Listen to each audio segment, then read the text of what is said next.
Hello, everyone. Thank you so much for attending the Video Marketing Study Group Office Hours. So, this is September 22nd.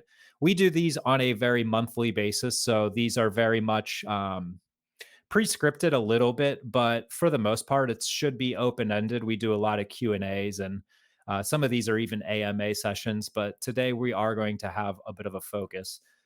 Moving on here, just let us know who you are in the chat, where you're coming from, what you do for a company, how you registered for the event. We always like to know where people are coming from and how they registered, how they find out about office hours. So let us know any information, any questions you may have as well in the chat, and we'll answer those at the end of the session. You are also welcome at the end of the session to come on video, come off mute, and ask us your questions on video as well. So if you want to do that, feel free to attend. In terms of introductions here, my name is Aaron Oberdick. I'm the video marketing manager. I see a lot of familiar faces from our boot camp in here. So hello to everyone is from the boot camp. Um, I'm the video marketing manager at Nextiny. So we deal with everything video related with our clients as well as our internal education and training support. So that's a little bit about me. You want to go ahead and introduce yourself, Corey? Sure, of course. Yeah, I am Corey Christian. I am a multimedia marketer here at Nextiny. So that just means that I handle kind of a lot of the video assistance with Aaron, but also just kind of any creative asset and graphic, anything I can kind of lend my hands with. Awesome. So we'll go ahead and just move on here. We have a few slides here to just introduce you to a few things. The first thing is going to be the video marketing study group. So a lot of you guys, I know you are members of this already, but for those who are not, go ahead and register for this. This is a really good opportunity to ask any questions you may have where we don't have these sort of sessions, right? So if it's a random day, a random time, and you have a video marketing question, pop into the study group and you can ask there. There are people always interacting 24/7 there. So you should get an answer from either the support team, maybe even Corey and I. We usually pop in there and answer a few questions, or just other users that may have your answer as well. So it is really just a big community of video information. So anything related to video, you can definitely pop in there and ask the question, and you should receive an answer. Also, register for our next Hug events. So, we're going to do this every month, like I mentioned. So, October 20th, we have another video marketing office hours. So, you can definitely go register for that and come hang out with us. We also have an entire Hug event. So, that is an hour-long session where we're going to go over everything post production related. So, we're going to talk about editing platforms. We're going to talk about hosting platforms. We're going to talk about some analytics and how we measure success using Wistia's platform, as well as YouTube analytics. So definitely go register for that.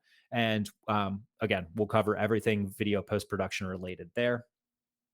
And then third slide, like I mentioned, a few people are here from boot camp. So it's always good to see those familiar faces.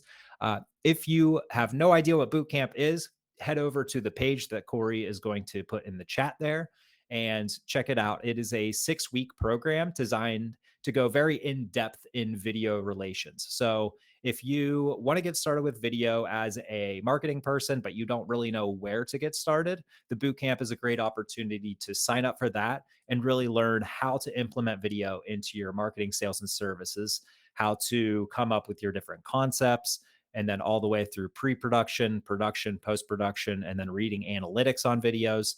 You get really a full depth scope of how to implement video into the strategy. So this is a really good opportunity for you to learn on a weekly basis. And if this sounds like something that you'd be interested in, head on over to the link Corey just shared and make sure you register for our Q1 2023 bootcamp. All right. So moving into the agenda today, we're going to talk just about a few things here. Office hours agenda. First thing will be a new product launch. Just one thing we'll cover through DJI. That was this morning. And then this is week 4 of improving your setup for better videos, right? So we've kind of covered different pillars of video topics through the last several months. Week 1 was all about video. Week 1 was 2 about audio. Week 3 was all about lighting. And now week 4 is all about framing. So we'll cover just a few topics on how to better frame your videos. And then once we talk about that, we'll jump over to a few questions we had from bootcamp and then as well as the study group.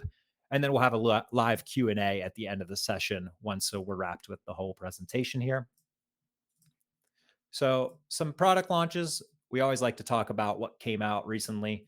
And this morning, DJI announced their new Osmo Mobile 6. Now, I know we like to talk about video cameras in this, not so much accessories for your phone. But this is a really good opportunity because we always say the best camera is the camera you have available, right? And so if you don't have a video camera, you have one in your pocket as your phone, right? So the Osmo Mobile 6 is designed to really enhance a video for your phone by using a three-axis stabilizer and stabilizing all your footage. So you can see the little GIF there. You put your phone in the little holder and you can walk around, and as you kind of move your hand, the stabilizer will keep your video completely still. So that's really interesting.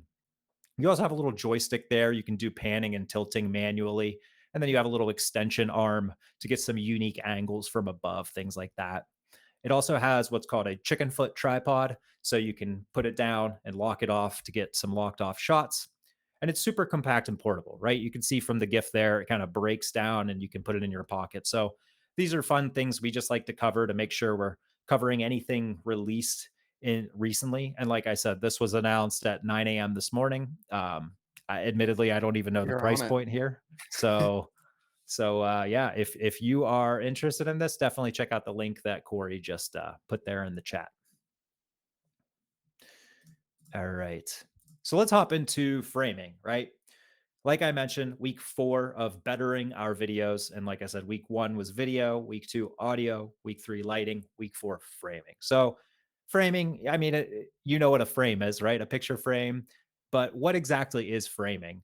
And so the frame is the point of view of your camera, right? And typically your frame is a static shot, but it can have sort of moving elements. And don't lose context to your framing while focused on the content of your videos. So many people get introduced to video and they start thinking about all the content that they want to put onto video. Okay, I want to record my first video, but you need to think about the production side of video as well. Like content is super, super important, and production is arguably, as a videographer, I want to say just as important. Some content people will say it may not be as important, but it genuinely is important. You want to make sure that your frame is just nice and clean, right? And we'll go over exactly what you want to put in that frame. But the main thing is don't lose context of that frame. Make sure you're still thinking about that while creating the content of your videos. And let's jump over to optimal framing. And I put optimal in quotes because this is really a personal preference at the end of the day. As long as you're kind of checking all the boxes and doing all the right things at the basic level, you can really get creative with your framing. So, background, personally, I like to say keep it clean or relevant, right? So this is, you can have a very plain background if you want. You can put a white wall behind you, because that is not distracting at all. And it's very much, I am going to focus on the content of what the subject's speaking to, because there is nothing for me to poke around and read on the wall or focus on the wall, right? At the same time, you can add relevant things into your background. So I've seen you've seen YouTubers, the videographers on YouTube, they'll add studio lights in the back and just make it kind of visually appealing and make it very relevant to what they're speaking on, right? If they're reviewing a video camera, for example, they might have that camera in the background on a soft focus. So just adding little relevant things. I see Corey kind of scooting over there a little bit. He's got a camera behind him. So adding anything relevant to the frame or just keeping it nice and clean, right? The most important thing is nothing distracting. And I always say the biggest thing you want to avoid is like a big sign with a bunch of text on it. Because if you start talking on camera and okay, you have a great video and the content is excellent, but everyone clicks play and maybe you're a little bit monotone and they lose focus. So next thing you know, they're reading that entire sign and they lost all the content that you're speaking to. So try to avoid really text heavy things in your frame. But the most important thing is just clean and relevancy. Second thing is really making sure that your camera is eye level with your subject. And you can kind of see how I'm eye level here. We talked about this in the boot camp yesterday. There's this weird stigma where if you look down on someone with a camera, they almost look like they don't really know what they're talking about, like their information isn't trustworthy. And then vice versa. If you're looking up on someone, you're kind of like looking up into their nostrils and they almost come off a little bit malice. And so it's a little bit like movies will do this really well, where if you have an antagonist, they'll use that shot kind of looking up at them to make them look kind of powerful and evil. And so it's a very psychological thing, but just make sure that your camera is eye level with your subject when recording. And then I put nothing is coming out of the subject's head. This is really important too. I see a lot of people, they'll set up a nice frame and then, they'll be outside or something and they'll stick the subject right in front of a tree and a tree branch is kind of like shooting out of their head and it just looks really weird. So make sure that there's really nothing coming out of your subject's head there. And then check your angles lastly. Obviously you can't be perfect with this. You can see my door frame is a bit angled there and it's just naturally the way my computer is sitting a bit. But try to check your angles and don't make anything too crooked, right? You don't want your camera completely lopsided at a 45-degree angle, just nice and straight on there. And then optimizing gear for a better frame. This is something you can do if, you say, okay, that's great. I've done all of those things that you just recommended in the last two slides, but I still look pretty crappy. And this is optimizing your gear to make your frame better. So use your lighting, right? You have natural lighting, put a window in front of you and just have that light kind of flood onto you as a subject. Or if you have any artificial lighting, you can see here that I even have a bit of lighting. I'll turn it on and you can see how the lighting just naturally affects that frame. I pop that on and it just brightens myself as the subject and pulls myself out from the background. So lighting can do a lot of good when optimizing your frame. And then second, using a higher quality camera. A lot of people they'll do all of this optimization, they'll add lights and everything and they go, "Wow, like I still look horrible. What's going on?" And it's at the end of the day, it's just naturally your webcam. It's a really really really small sensor. It doesn't allow a lot of light into it. And so it will be a little bit granular. It will pixelate a little bit. And so upgrading your camera to a higher quality camera to create that shallow depth of field, that's another way to improve your frame. So just wanted to touch on how you can improve it at a very immediate effect, kind of that middle ground effect where you can really be intentional and start thinking about what you want to add or remove from your frame. And then lastly, what equipment can you potentially purchase and upgrade to improve your frame as well there. So hopefully through those three slides, that gives you a good rough idea of how you can continue to improve just your videos setting overall. All right, now we're going to hop into some boot camp and study group questions. We always like to pull a few questions that we had from weekly boot camp sessions or just the study group. We might find one question that we really found really appealing and we want to touch on that. So we'll go ahead and answer these now. All right, so the first thing is any tips on using stock video when you don't have original video to use? Corey, you want to talk a little bit about just like stock video and how we utilize it? And Sure. I mean, the stock video kind of has it. It's almost sounds like a dirty word when you talk about it amongst like creatives. It's like no one wants to necessarily like forego some of that creative control and start utilizing stock video. But we use stock photos and videos and illustrations in so many projects because sometimes you just physically can't necessarily go out and go get the shot that you may need to fully complete the vision of this product, right? And so at that point, stock video is really helpful. I mean, sure, if all you need are, just some shots of outside or some B-roll or some complimentary footage, yeah, of course, you can grab your cell phone, you can go and you can grab even just some shots with that, and it'll probably cut together great.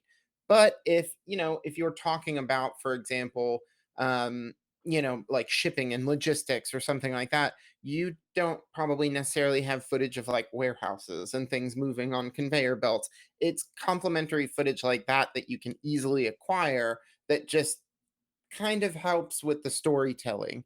And that's really what you want to focus more on is don't look for like really fancy, flashy, cool, like let me throw 100 drone shots in here or something. Like think about what do you need to help bring the story forward, right? That's what's always got to be most important. And at that point, if you need that clip and you can't get it, stock video is a great option for that. And there's plenty of ways to get it these days. Like Adobe has some offerings for stock video. We use artlist.io for our music. They also have stock video options. So there are plenty of resources out there. Um, and certainly don't be afraid to look into that. Make sure you license them appropriately. Licensing fees and prices may vary. So just make sure you kind of do your due diligence. But certainly, it's something that is an asset to consider. Yeah, absolutely. That's a really good point. All right, so we'll move on to the next question here. Is it possible to get two wireless microphones into an iPhone? I found this really interesting. I did a touch of research and I genuinely couldn't find a solution for two wireless mics into an iPhone, but I did find a really unique solution using one wireless microphone. It's called the Rode Wireless Go. And I'm sure, Corey, you can find a link for that and put it in the chat there. But it was really interesting because they used a lightning cable to, I think, eighth inch jack, just like a little converter, and was able to get the transmitter of the Wireless Go, plug in a wired lav microphone. And then they were able to kind of get a two audio source microphone into one input. So these are these kind of technical questions we really like to tackle and really like to do a bit of research on. I don't know. Is it possible? It might be. If one wired lav mic would work, this solution definitely is possible. I don't know about two wireless lavs, but I did want to kind of provide a partial solution. And there is a YouTube video that I do need to just find the link and put in the chat here. But it's a really good YouTube link. The guy explains it directly, and it's really interesting. So if that answers anyone's question, definitely check out the YouTube link that we will put in the chat very soon. And then the last question we have was, what is the best use for an email signature video? And just to put this in perspective for anyone that isn't in the boot camp who that was yesterday, we do on a weekly basis in the boot camp, we do video assignments where you actually have to create a video each and every week. Week one's assignment is an email signature. And so now that people have created their email signatures, they really want to know, okay, I made this whole video. I put a lot of effort into it. What do I do with it? And so, of course, the best use case for an email signature is to put it in your email signature, right? Of course, that's kind of the best case use for it because when you send an email out, the main goal of this is to provide some context and put a face to the name. So if you shoot, let's say you're in sales and you send out an email, if you have an email signature video, someone might open up that sales email and they might look at it it's the same way they look at 100 other sales emails, but they might actually see that email signature video and say, oh, look, an actual face. Click on it. And what in our experiences, we have it redirect to our team page. So we have individual pages for all of us, and we have an overarching team page. So when you click on the email signature, it redirects to your individual page. You can watch the video, get a little bit of a tidbit on that specific person that you're looking at, and then you can scroll down, you can read a little bit more. We have a paragraph section there on what we do and like our favorite apps and things like that. And then, of course, you can schedule out a meeting as well on those pages. So it's really useful in the sense of it taking the next step, right? And just utilizing that and getting someone through a different funnel based system to just utilize and come in contact with you. So email signatures can be very beneficial in several ways, right? Just a way to contact you, a way to familiarize better, to put a face to the name, and to maybe take that next step and schedule out some sort of connection with you. So a lot of different use cases, but that's just a few things of what we use our email signature videos for. All right. So I know we blew through this presentation pretty quickly, but I try to get through it quickly because I want to leave some spare time for Q&A. Um, to wrap it up here, if you do have more questions that we don't answer in this session, definitely make sure that you register for the HubSpot Video Marketing Study Group. You can see we have over 1,000 members there already, so it's very active in that sense. And then the last thing I do want to cover is Nextiny Studios. So this is a brand new asset that we've created where we have a website and a whole base, and you can go and check it out. We help with white label production. So if you are a marketing team and you have video needs and you have too many video people coming in, we can help you with that. Maybe you just need direct video support. We can do coaching and whatnot as well. So just a lot to offer in Nextiny Studios. It is a bit loaded. So if you guys have questions, please let us know, but we are here to help.